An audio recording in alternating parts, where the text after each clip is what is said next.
ये आपके बच्चे 8वीं क्लास में पढ़ते होंगे, ये सुप्रीम कोर्ट का जजमेंट, ये 5 जनवरी 2011 का सुप्रीम कोर्ट का जजमेंट पढ़ लीजिएगा। आपके बच्चे 8वीं क्लास में पढ़ते हैं, उनमें एक पाठ है, ये एक न जाने मास्टर पढ़ते कि नहीं पढ़ते मेरे को नहीं पता। इसमें लिखा है आदिवासियों के बहुत सारे जनजातीय धर्म होते हैं। वो जनजाति सुरक्षा मंच वालों को कहो, अरे मूर्खों इसको पढ़ तो लो, जरा पढ़ तो लो। क्या लिखा है? आदिवासियों के बहुत सारे जनजातीय धर्म होते हैं, उनके धर्म इस्लाम यानी मुसलमान, हिंदू, ईसाई आदि धर्मों से बिल्कुल अलग है। इस्लाम, ईसाई, हिंदू इनसे बिल्कुल अलग है। तो जो लोग ईसाई बन गए हैं वापस आओ, जो लोग हिंदू बन गए हैं वापस आओ, जो लोग मुसलमान बन गए हैं वापस आओ। और तमे पासा આવી ગયા તો જેટલો મંદિરો તમારે જ થવાનું। પછી આણામે આપણે બાપ દાદાના મૂર્તિ જે આપણે લગાવંગા, कई मूर्ति, ये क्या नाम था, मुसिया जी भील की 8-10 एक मैं जिलम लगावी दूंगा, एक आदि हमारे डूंगर पेर में लगावी दो, एक आदि बांसवाड़ा में, और इनकी हम पूजा करेंगे। क्यों? इन्होंने हमें दिया है। और देवता क्या करता है? लेता है। देवता नहीं, लेवता है। समझ में आया? वो केवल लेता है। इन्होंने तो दिया है, हमको दिया है, ये बात समझने की जरूरत है। आगे लिखा है, वे अक्सर अपने पुरखों की गांव और प्रकृति की उपासना करते हैं। एक गंभीर बात लिखी है, आदिवासी समाज औरों से बिल्कुल अलग दिखाई देता है, औरों से बिल्कुल अलग, क्योंकि उनके भीतर ऊंच नीच नहीं होता। इसी वजह से यह समुदाय जाति, वर्ण और राजाओं के शासन में रहने वाले समुदायों से बिल्कुल अलग है। आप लोग भील जाति बोलते हो, ये गलत बोल रहे हो। ये कह रहा है कि आदिवासी जाति नहीं होता, वर्ण अटले उसमें बामण ओसो, अणाने से हरदार, अणाने से वाणियों, अणाने से ओबीसी, अणाने से एससी, ने हैतनी से आदिवासी, ये बात नहीं होती है। हमने बाड़मेर में गए थे तो हमारा कार्यक्रम था, तो हमारे भाइयों ने हमको बताया कि भील आदिवासियों की गाय का दूध, भैंस का दूध गैर आदिवासी लोग लेते नहीं है। इतनी बड़ी गंभीर स्थिति हम आदिवासियों की बना रखी है, और हम लोग हैं उनके तलवे चाट रहे हैं। अभी जालोर में हमारे एक भाई को पीटा था इन लोगों ने, यह तक नहीं किया था। यदि हम लोग भील लोग डूंगरपुर, बांसवाड़ा, प्रतापगढ़, उदयपुर, सिरोही, पाली, जालोर और बाड़मेर, जैसलमेर, जोधपुर के भील इकट्ठा हो गए तो राजस्थान में हमारा मुख्यमंत्री हो सकता है। ताले बजाओ इस बात पे। और हम लोग उनके आगे हाथ फैला रहे, गिड़गिड़ा रहे कि हमारे साथ न्याय करो। न्याय लेने लायक बनना पड़ेगा। कोई थाली में सजा करके न्याय देने वाला नहीं है। हक अधिकार कोई थाली में सजा करके देने वाला नहीं है। हक अधिकार हमें खुद लड़ करके लेना होगा, क्योंकि हमारे पूर्वजों ने लड़ करके लिया है। अब बताइए, मैंने बताया था वो सवाल, अभी एक ही सवाल है, कौन सा इलाका पवित्र है भीलों का? अभी वही सवाल चल रहा है। अब मैंने बताया 70,000 साल पहले पुरातत्वविद डॉक्टर भगवान लाल पटेल ने 125 मकान ढूंढे और 1000 पत्थर के औजार ढूंढे। वो साबरमती नदी के इलाके में है, और उसी साबरमती नदी के इलाके के अंदर 2 बड़े डैम बन रहे हैं। तो वो इलाका पानी में रहेगा कि पानी के बाहर रहेगा? डूब जाएगा कि नहीं डूब जाएगा। इसी तरीके से उन्होंने कडाना डैम बना करके बहुत सारे पुरातात्विक अवशेषों को कडाना डैम में डुबा दिया। उसी तरीके से सरदार सरोवर बना करके नर्मदा नदी के इलाके में बहुत सारे पुरातात्विक अवशेषों को डुबा दिया। उकाई डैम बना करके ताप्ती नदी के इलाके में बहुत सारे पुरातात्विक अवशेषों को डुबा दिया। तो ये भील आदिवासियों के लिए सबसे कीमती जगह साबरमती नदी का ये जो आपका कोटड़ा, पोसीना और खेड़ ब्रह्मा का इलाका है, वो सबसे पवित्र जगह है। उसको डुबाने के लिए ये लोग षड्यंत्र कर रहे हैं।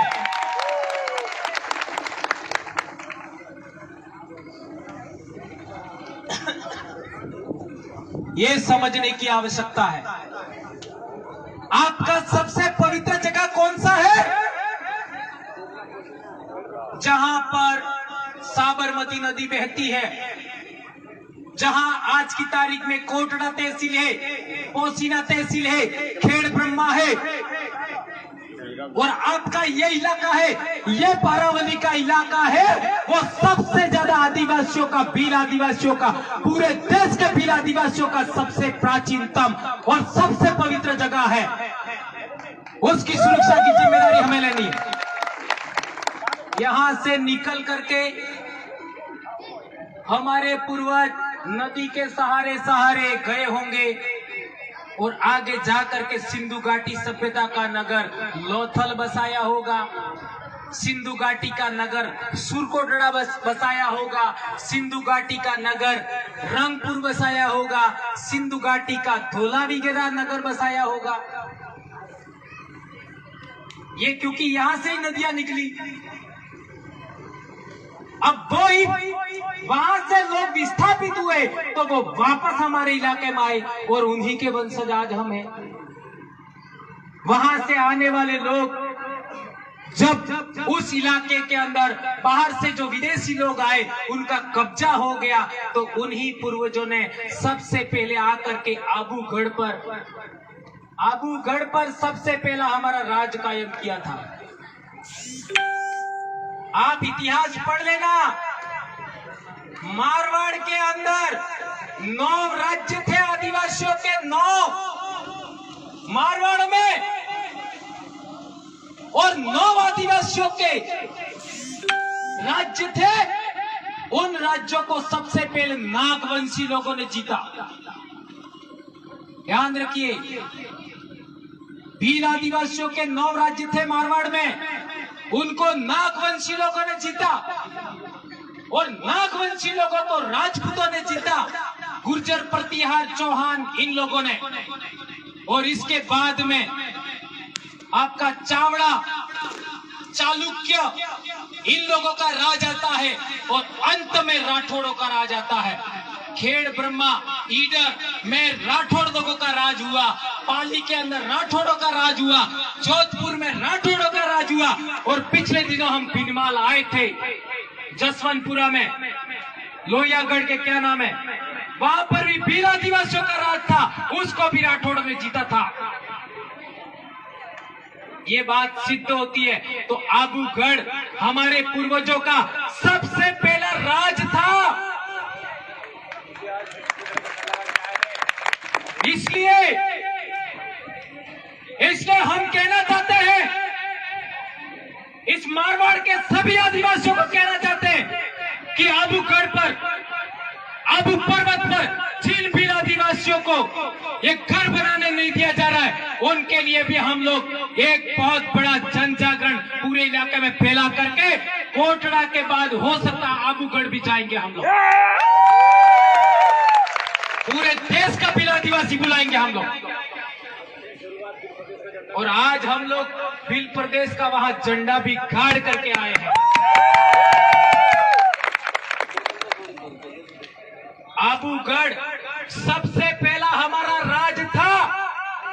इसलिए इन इतिहासकारों ने लिखा, क्या लिखा, अग्नि संस्कार करके उसको राजपूत बनाया। कह रहे कि नहीं कह रहे है?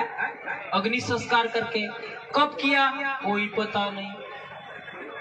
ये लीलोड़ी बटली में इतनी बड़ी घटना 1922 में हो गई। ये तुम्हारा रोहिड़ा का डॉक्टर ओझा एक लाइन नहीं लिखा। लिखा क्या? सही कह रहा हूं गलत कह रहा हूं? ये रोहिड़ा का, ये थाना इधर रोहिड़ा ही लगता शायद है। यस, ये रोहिड़ा का डॉक्टर ओझा जिसने पूरे राजस्थान के रजवाड़ों का इतिहास लिखा, हमारे डूंगरपुर का भी इतिहास लिखा, बांसवाड़ा का भी लिखा, प्रतापगढ़ का भी लिखा, उदयपुर का भी लिखा। उसने लीलोड़ी बटली भूला के इतने बड़े हत्याकांड की एक लाइन नहीं लिखी। तो कितना निष्पक्ष था। इतिहास चोर था। मैं ऐसा कहना चाहूंगा, अपने घर के अंदर इतनी बड़ी घटना हो गई, उसके बारे में एक लाइन नहीं लिखा, तो कितने हमारे इतिहास की चोरी हुई। और ये तुम्हारे कोटड़ा के अंदर लोग कह रहे हैं कि महान राणा फूजा भील हमारा पूर्वज है। अरे भाई, हम तो पहले ही कह रहे तुम हमारे ही बच्चे हो, क्या तकलीफ है? क्या तकलीफ है? अभी बेचारी एक महिला ने किताब लिखी, कुसुम मेघवाल का नाम सुना है? उसके लिए बहुत हंगामा हुआ, बहुत हंगामा हुआ। और ये गारंटी है, इस देश के अंदर, राजस्थान के अंदर करीब 30% राजपूत भील वंश से ही संस्कारित है। गुजरात में भी ये तय है। और इसका मैं उदाहरण देना चाहूंगा। भील कार्य हरों ने छोड़ा, दारू छोड़े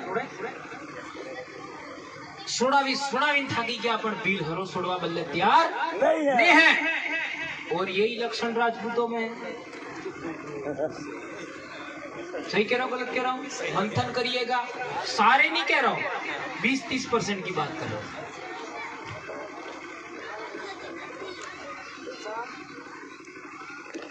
आप लोग व्यापार कर सकते हो? आप में व्यापार का हुनर है क्या?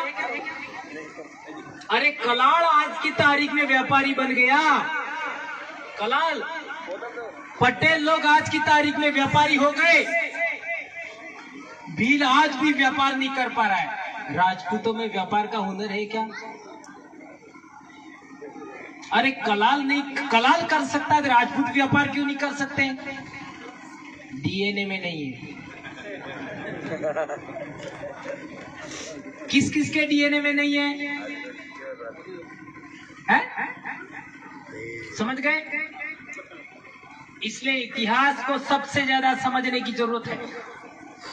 जिस दिन 5% राजपूत समाज के लोगों ने ये बात समझ ली, जिस दिन, मैं कह रहा हूं उनको हमारे अंदर शामिल नहीं करना है, लेकिन जिस दिन 5% राजपूत समाज को ये बात समझ में आ गई कि भील समाज के साथ हमारा कोई न कोई रिश्ता है, इतना सा समझ में आ गया, उस दिन हमारा शोषण दमन रुक जाएगा। इसलिए ये बात भी हमें बोलने की आवश्यकता है, भले बुरा लगे। अब मैं सवाल पूछना चाहता हूं। हल्दी घाटी के समय में हमने राजपूत रजवाड़ों को मदद किया था कि नहीं किया था? अच्छे तरीके समझिए, जो भी पढ़े लिखे भाई है। हल्दी घाटी का युद्ध हुआ, सेनापति कौन था अकबर का? अकबर का सेनापति कौन था? महाराणा प्रताप का भाई। हाँ, शाबाश बेटा, बताइए, खड़े होके बोलिए, इधर आके। मान सिंह, रुकिए बेटा, मान सिंह, ध्यान रखिए। वो कहाँ का राजकुमार था बेटा?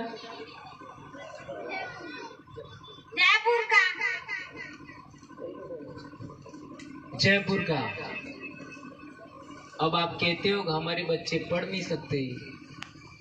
एक ही बेटी ने सिद्ध कर दिया कि डूंगरपुर का भीलों का डीएनए और यहाँ के भीलों का डीएनए एक है। एक जैसे बुद्धिमान है। एक बेटी को 8वीं 9वीं 10वीं क्लास की एक बेटी को पता है कि अकबर का सेनापति मानसिंह था और वो जयपुर का राजकुंवर था। ये एक बेटी को पता है, हमको पता नहीं है, हमको पता नहीं है। अच्छा, महाराणा प्रताप की तरफ से सेनापति कौन था? हकीम खां सूर। वो हिंदू था, मुसलमान था? मुसलमान। राजपूत के सामने लड़ने के लिए कौन आया था? राजपूत के सामने लड़ने के लिए कौन आया था? राजपूत आया था। और इधर से कौन कौन लड़ रहे थे? आपका ग्वालियर का हारा हुआ राजा राम सिंह तंवर, ये अफगान लोग, हकीम खां सूर अफगान था, वो भी हारे हुए लोग थे, वो भी लड़े। मेवाड़ का महाराणा प्रताप थे और भील लोगों ने भी उन लोगों को सहयोग किया, तब जाकर के हल्दी घाटी का युद्ध लड़ा गया। और इसके बाद देखिए, राणा प्रताप को पूरे 20 साल तक भीलों ने सुरक्षा दिया। उस टाइम में किस ने राणा प्रताप को सहायता की? भील के अलावा किसी का नाम नहीं आ रहा है। 20 साल जिन लोगों की सुरक्षा के लिए हमारे बाप लड़े, 20 साल तक राणा प्रताप की हमारे पूर्वजों ने सुरक्षा किया। जब हमारे पूर्वज अंग्रेजों से लड़ रहे थे, तब ये क्या कर रहे थे? बताओ। जब मुगल लोगों ने आक्रमण किया, हमारे पूर्वजों ने उनको सहयोग किया। जब अंग्रेजों से हमारे बाप लड़ रहे थे, बूला बालोरिया में, लिंदुड़ी बटली में लड़ रहे थे, पाल चितरिया में लड़ रहे थे, मानगढ़ में भी लड़ रहे थे, तब ये चाटुकारिता कर रहे थे अंग्रेजों की। ये अंग्रेजों की तरफ से लड़ रहे थे। तो देशद्रोही कौन है? देशभक्त कौन है? देश का मालिक कौन है? यह समझने की जरूरत है। और आज जनजाति सुरक्षा मंच के लोग उन्हीं को साथ में लेके घूम रहे हैं और हमको पाठ पढ़ा रहे हैं। एक बार भंवरलाल परमार के कैडर में तो आ जाओ। तुम्हारा एक सवाल, तुम लोग मेरा एक सवाल का जवाब नहीं दे सकते। तुम्हारे हर सवाल का जवाब है। आ जाओ, मैं ऐलान करता हूँ, लिंदुड़ी बट्टी में जिसको भी बहस करनी है आ जाओ। भंवरलाल परमार एक भील को हरा के दिखा दो, आ जाओ। ये मेरा चैलेंज है, एक भील को हरा के दिखा दीजिए। नहीं हरा पाओगे, क्योंकि मैं ओरिजिनल बाप की संतान हूँ, ओरिजिनल माँ की संतान हूँ, ओरिजिनल भील का डीएनए हूँ। यह मैं साबित कर सकता हूँ। और एक बात, कौन है ये? ब्राह्मण है? खड़क आंदोलन हुआ था भाइयों, समझना। खड़क आंदोलन हुआ था 1881 में। उस समय में ये रजवाड़े वाले किसकी तरफ थे? किसकी तरफ थे? खड़क आंदोलन। भौमट में 2 बड़े आंदोलन हुए, एक लिंदुड़ी बटली का, एक पाल चितरिया का। वो भौमट का ही आंदोलन है। उस समय वो लोग किधर थे?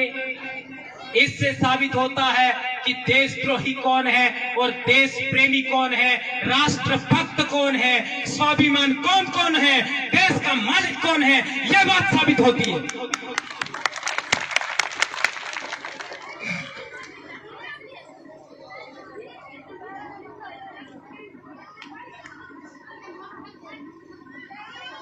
पिंडवाड़ा के कुछ एक गांव अनुसूचित क्षेत्र में आए हैं, तो पूरा पिंडवाड़ा होना चाहिए कि नहीं होना चाहिए? होना चाहिए। तो आप लोग इसके लिए ज्ञापन दोगे कि नहीं दोगे? दोगे। आंदोलन चलाओगे कि नहीं चलाओगे? चलाएंगे। अभी आने वाले समय में चुनाव आएंगे तो 100 रुपये का स्टाम्प हर घर के अंदर रखना है। आने जटला पंच पटेल आप जाओ आ तो सौ करीन मुखिया आप जाओ बताड़ो तुम्हारे घेर में हो रुपये स्टाम्प रखोगा कि नहीं रखोगा? हाँ तो सौ करीन बताड़ो। शाबाश मेरे भाइयों, मेरे खून के भाइयों, 100 रुपये स्टाम्प रखवो है ने पसे केवो है जेवी रीते डूंगरपुर बांसवाड़ा उदयपुर आदिवासी ने अधिकार मळेलो है एवो अधिकार आपणे पिंडवाड़ा ने आदिवासी ने मळे ई तमे आलवा बदले तैयार हो कि नहीं हो? ते पेलो तरत कही देगा हाँ आलवा बदले तैयार हो गएगा, आलवा बदले तैयार हो लो लको ते पेलो विचार कर जाएगा, उबो रही जाएगा। पेलो पेलो पूछेगा के नहीं पूछेगा एना जी मालिक है ने आपड़ा मालिक कौन है? प्रकृति। पेलो मालिक कौन है? आदमी है। समझ में आपकी? पेलो ना मालिक आदमी है, इन्हें पूछेगा अरे साइन करो कि नहीं करो? पेलो ना कही देगा साइन नहीं करेगा। जो साइन नहीं करे पिंडवाड़ा तहसील पूरी पूरी सिटुल एरिया होना चाहिए और डूंगरपुर बांसवाड़ा उदयपुर प्रतापगढ़ के आदिवासियों को जिस तरीके का अधिकार है पूरे पिंडवाड़ों को मिले उसी आदमी को हमें वोट देना आने वाले समय में। ये कहना चाहता हूं मैं कोई वोट लड़ने वाला आदमी नहीं हूं, लेकिन मैं नेता पैदा करने का हुनर जानता हूं। जणा माते पेली जणा अंगारा माते भूबेर पड़ी लीवे राग पड़ी लीवे ई मारी फोक थकी भूबेर जागी जाए ने एक फरो बिल जागी गयो तो पसे सीतरा भागी नहीं भी है मने पतो है मन कनी तो औकात हूं है और ये हम लोगों ने सिद्ध करके दिखा दिया। एक और इम्पोर्टेंट बात, ये लिलोड़ी बडली की घटना क्यों हुई तो इसके लिए एक बहुत महत्वपूर्ण बात समझनी जरूरी है। हमारे पूर्वज जो भी अनाज पैदा करते हैं, आपने मक्का करते नहीं करते इधर करते हैं हाँ, तो जब भादरवे के अंदर मक्का का जो भुट्टा होता है वो दाना बनता है और सेक के खाने लायक होता है, तब जितने साल भर में इंसान मर गए हेता भर में जटलो मनक मरी गया अणने हमारे धरोही करी वो अनाज डांगरे ये दूध घी ये इकट्ठा करके सारे हवन करते तो किसको भोग चढ़ाते हैं? पूर्वजों को, अपने पूर्वजों को। इसके बाद में गाम खेड़ा नी मताई वे गाम खेड़ा नो देव वे इन्हें पोकड़ा चढ़ावे केने खवड़ावे वो प्रकृति को चढ़ाते हैं। एक तो पूर्वजों को चढ़ाया फिर प्रकृति को चढ़ाया, इसके बाद अपने घर के अंदर जो बेल होते हैं बड़द ओड़कवा वाला इनको खिलाते हैं क्योंकि वो किसान की हेल्प करता है। इसके बाद बच्चे खा सकते हैं। तो खाने से पहले किसको चढ़ाया? पूर्वजों को चढ़ाया। क्या चढ़ाया? भोग चढ़ाया। फिर दूसरा भोग किसको चढ़ाया? प्रकृति को भोग चढ़ाया। इसके बाद किसको खिलाया? बेलों को खिलाया। गौ माता पता है, गौ पिता पता नहीं है ना। हम गौ माता को पहले खिलाते हैं, गौ पिता को गौ पिता को बराबर उसको खिलाते हैं। इसके बाद बच्चे खा सकते हैं। अभी पिछले दिनों आपको पता होगा कि अखातीज ने अपने अळेत्रोम कही अळेत्रो हल जोतते हैं। एवं बार बारिश से अबार आबानी नहीं है फिर भी हल जोतेंगे, अनाज वावेंगे, ये अपने इलाके में करते हैं। और दूसरे बहुत सारे आदिवासी लोग हैं वो केरी मैंगो अपने इधर आम होते हैं ना, होते हैं केरी, जब तक अखातीज नहीं निकले तब तक केरी नहीं खाते।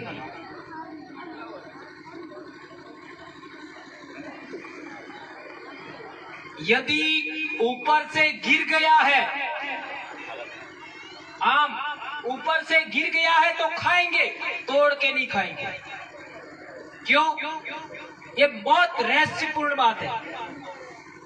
आदिवासी भील आदिवासियों का, सभी आदिवासियों का मान्यता है जब तक आम के अंदर जाड़ा नहीं बने, जाड़ा अटले गोटली, जब तक गोटली नहीं बने अटली बार केरी ने खावानी। तो आदिवासी केरी खाधा पहलो अपने बाप दादा ने पूजा करे, अपने इलाके में खत्म हो गया, लेकिन मध्य प्रदेश में आज भी जिंदा ये बात, वो वहां पर नदी में या नाले में जहाँ पानी बहता हुआ पानी है, वहां जा करके वो केरी का भोग चढ़ाते हैं, पूर्वजों को चढ़ाते हैं, प्रकृति को चढ़ाते हैं, इसके बाद केरी खाते हैं। दो उदाहरण बताए मैंने, किसके? एक तो मक्का के भुट्टे का और केरी का। पहले पूर्वज को चढ़ाएंगे, फिर प्रकृति को चढ़ाएंगे, फिर खाएंगे। आपने घेर में बोकड़ा कुकड़ा थाई कि नहीं थाई? तेणो नो भोग चढ़ावत न चढ़ावत? चढ़ावी साटा नहीं आवे तो करे, लीलवण करे, लीलवण जब साटा आतम लीलवण करे नहीं आवे थे। इसका भी एक विधान है, ये कोई बलि नहीं है। हमारे घर के अंदर जो भी पैदा होता है, सबसे पहले हम पूर्वजों को चढ़ाएंगे, प्रकृति को चढ़ाएंगे, फिर खाएंगे। और भोग चढ़ाने के बाद, बकरे का भोग चढ़ाने के बाद, गांव में जितने मकान हैं, उन मकानों का पूरा हिस्सा निकलता है, भले वो खाए या नहीं खाए। मेरा घर भगत है, इसके बावजूद मेरे गांव के बाहर, अरे मेरे बाड़े के बाहर एक मताई है, वहां पर लीलवण होता है, तो मेरे घर भी भाग आता है, मेरे घर भी भाग आता है। पैसा मेरे को देना होता, हम नहीं खाते तो भी, जो खाता उसको दे देते, भाग आता है। और आदिवासियों में जितने भी पूजा विधान होते हैं, आदिवासियों के जितने सांस्कृतिक मांगलिक आयोजन होते हैं, वो सारे सारे खाकरा की पत्ती पर होते हैं, खाकरा की पत्ती पर। ये बात हमें समझनी होगी। तो मैं बता रहा था कि आदिवासी किसको भोग लगाता है? पूर्वजों को, प्रकृति को। और हमारे घर के अंदर देखा है, अनाज पक जाता है तो सबसे पहले हमारे बाप दादे मांगण जात बल्ले अलग अनाज काटता है। जी मांगवा वालों आवे अणा में हो साल बाद।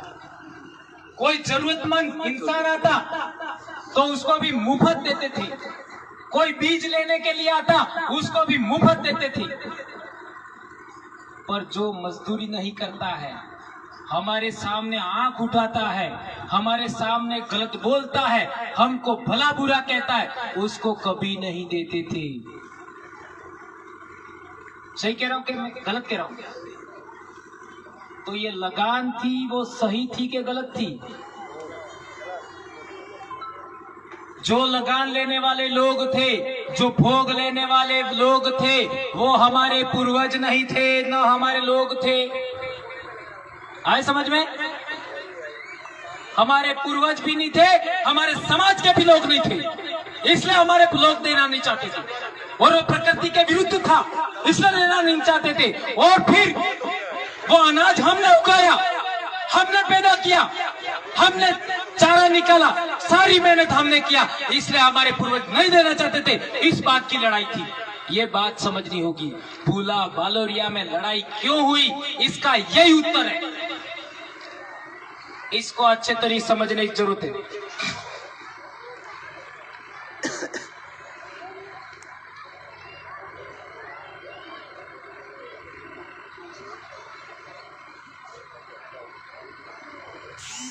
एक और इम्पोर्टेंट बात, आप लोगों ने बहुत सारी बातें सुनी, हमारे मांगीलाल भाई अविशेष है। एक और इम्पोर्टेंट बात, इस इलाके के अंदर आप जो भी सामाजिक जन जागरण करेंगे, हमें किसी को थप्पड़ मारने की जरूरत नहीं है। केवल और केवल ये जो अपन बोल रहे हैं वो जानकारी लोगों तक पहुंचाने की जरूरत है। जैसे जैसे जानकारी पहुंचेगी, भील 1% से ज्यादा गुलाम नहीं है। कितना? भील 1% से ज्यादा गुलाम नहीं है। जिस भील को चुप गया अंदर से, यहां चुप गया, वो तत्काल आजाद होने के लिए तक प्रयास करेगा, तत्काल। और आजकल मैं जो भी बोलता हूँ बहुत सारे वाईफाई वाले लोगों को तकलीफ हो जाती है और तुरंत ठीक हो जाते हैं तत्काल। और इसलिए आपको इतनी तगड़ी स्पीच सुनने की वो मिली, तो आप लोग इसी तरीके का प्रयास आगे भी जारी रखेंगे, समाज के लिए काम करेंगे, अपनी बहन बेटियों को अच्छा पढ़ाएंगे, हक अधिकार की लड़ाई, संस्कृति की लड़ाई, धर्म की लड़ाई, सबको आगे बढ़ाएंगे, जमीन की लड़ाई को भी आगे बढ़ाएंगे। इतनी बात कह करके मैं अपनी बात समाप्त करता हूँ।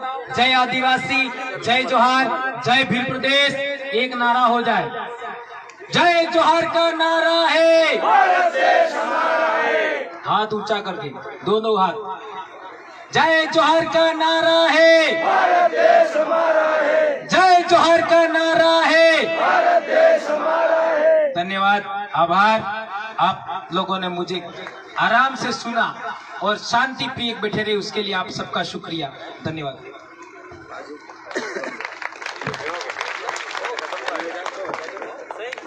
हेलो, तो अंत में मैं मांगीलाल जी नीनामा साहब, भील प्रदेश मुक्ति मोर्चा राष्ट्रीय संयोजक, जो प्रतापगढ़ जिले से आते हैं, बहुत दूर से आए हैं, तो इनको भी आप सुनकर जाएं। हाँ,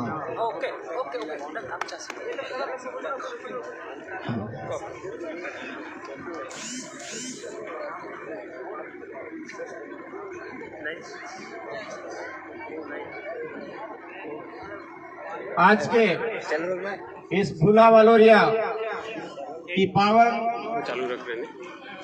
भूमि पर भारत देश के मूल